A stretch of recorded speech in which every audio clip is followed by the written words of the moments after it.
what if I told you the voice inside your head right now is lying to you? We wake up every single day, open our eyes, and assume we are seeing the universe exactly as it is. We like to believe we are rational, logical beings sitting comfortably in the driver's seat of our own minds. But the truth is far darker and much more bizarre. Think about it. Your brain is a 3-pound mass of fat and tissue locked away in the pitch-black silent vault of your skull. It has never seen the sunlight. It has never heard a sound. It has never touched the outside world. All it knows is a chaotic storm of electrical signals sent by your sensory organs. Everything you are experiencing right now, like the colors in this video, the sound of my voice, and the feeling of the chair beneath you, is just your brain's best guess at what is happening outside that dark vault. You aren't experiencing reality. You are experiencing a highly curated, delayed hallucination generated by your mind. And because your mind is the one generating the simulation, it can edit the code. It can cut corners. It can lie. Let's look at one of the biggest lies your brain tells you every single day, which is that the world is inherently dangerous and everything is about to go wrong. Have you ever had a day where 9 amazing things happened, but one person made a slightly passive-aggressive comment? And when you lay in bed that night, that one negative comment is all you can think about. You aren't broken. You are functioning exactly as designed. It is called the negativity bias. Hundreds of thousands of years ago, on the harsh plains of our ancient world, our ancestors had to constantly scan the horizon for predators. The early humans who stopped to admire a beautiful sunset were eaten by saber-toothed tigers. The ones who were paranoid, anxious, and constantly anticipating disaster survived. They passed down their genes. You are the descendant of the most anxious apes that ever lived. The problem is you aren't hunting for survival anymore. But the ancient alarm system inside your head, called the amygdala, doesn't know that. It still treats a late email, an awkward social interaction, or a looming deadline as a literal life or death threat. Your brain generates stress hormones like cortisol to prepare you to fight a predator, but there is no predator. There is just a glowing smartphone screen in a dark room. This primitive wiring is exactly why you procrastinate. We like to label procrastination as laziness or poor time management. But from a neurological standpoint, procrastination is an act of self-harm driven by fear. When you sit down to start a difficult task like writing an essay, paying taxes, or starting a new project, the pain centers of your brain physically light up. Your brain detects this mental effort as a threat to your energy reserves. To escape this threat, it demands an immediate hit of dopamine. It screams at you to do something, anything that provides instant gratification. Scrolling through social media, organizing your desk for the 5th time, or watching just one more video. But here is the most terrifying part of procrastination. Why are we so willing to ruin our own future just to feel comfortable in the present? Functional MRI scans have revealed something incredibly eerie about human psychology. When researchers ask people to think about themselves, a specific network in the brain lights up. When they ask people to think about a celebrity or a total stranger, a different network lights up. But when researchers ask people to think about themselves in the future, the brain lights up exactly as if it were thinking about a stranger.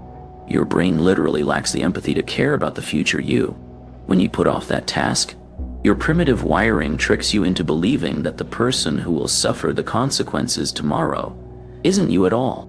It is some other poor soul's problem. And speaking of the people we used to be, let us go deeper and talk about your past. Think of your most cherished childhood memory, the sights, the sounds, the emotions. You hold on to it like a video recording stored on a hard drive. But human memory doesn't work like a hard drive. It works like a Wikipedia page. You can go in and edit it, but so can everyone else. In psychology, this is known as memory reconsolidation. Every single time you recall a memory, you pull it out of storage and into your conscious mind. But when you put it back, it doesn't go back the same way. It gets rewritten and influenced by your current mood, new information, and the passage of time.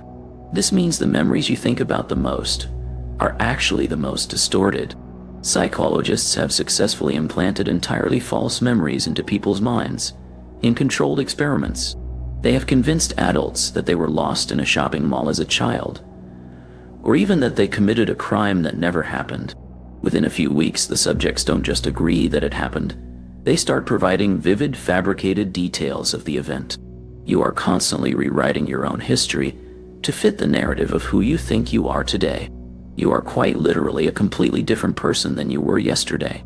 The continuity of your identity is just another illusion. And if you want proof of just how powerful your brain simulation is, look no further than what happens when you go to sleep. Every night you lie perfectly still in the dark.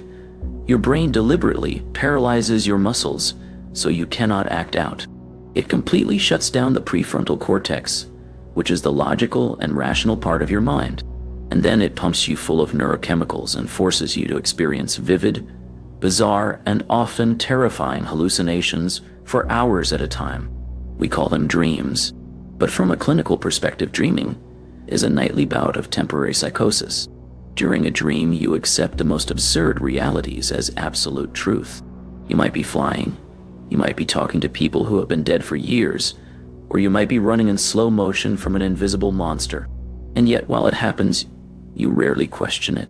Dreams are your brain's way of running threat simulation algorithms. It creates safe virtual reality environments for you to practice feeling extreme emotions like fear, anxiety, and sadness, so that if you face them in the waking world, you are prepared. Your brain is so dedicated to your survival that it is willing to torture you in your sleep just to keep you sharp. All of this nightly simulation and daily fabrication leads us to the ultimate question, and perhaps the biggest lie of all: free will. You feel like you are making choices. You chose to click on this video. You choose what to eat, what to wear, and what to say. But in the 1980s, a neuroscientist named Benjamin Libet conducted an experiment that shook the scientific world. He hooked participants up to EEG machines and asked them to perform a simple task. They needed to flick their wrist whenever they felt the conscious urge to do so. They were told to note the exact millisecond they made the decision. What Libet found was terrifying. The participants' brains showed a spike in electrical activity, initiating the movement before the participant consciously realized they had made the decision. Modern versions of this experiment using advanced scanners have shown that our brains can decide on a physical action up to 7 seconds before we are consciously aware of the choice. This leads to a profound question. What does that mean for our true sense of control? It means your subconscious mind is driving the car. It processes thousands of variables, makes a decision, and then feeds that decision up to your conscious mind. Your conscious mind then takes credit for it, creating the illusion that you made the choice. You are not the author of your actions. You are just the observer rationalizing them after the fact. You are a biological machine. Your fears are ancient instincts. Your memories are fluid stories. Your procrastination is an evolutionary glitch, and your choices are made in the dark long before you even know about them. But there is power in knowing this. Once you understand that your brain is a tool that lies to you, you stop being a victim to its tricks.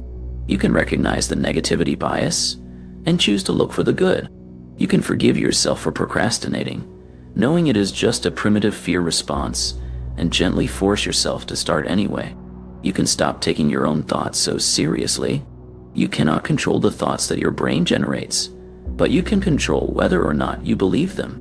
If you are ready to peel back the layers of human psychology, overcome your biological programming, and finally understand the entity controlling you, subscribe to the channel, leave a like, and tell me in the comments down below what is the biggest lie your brain has ever told you.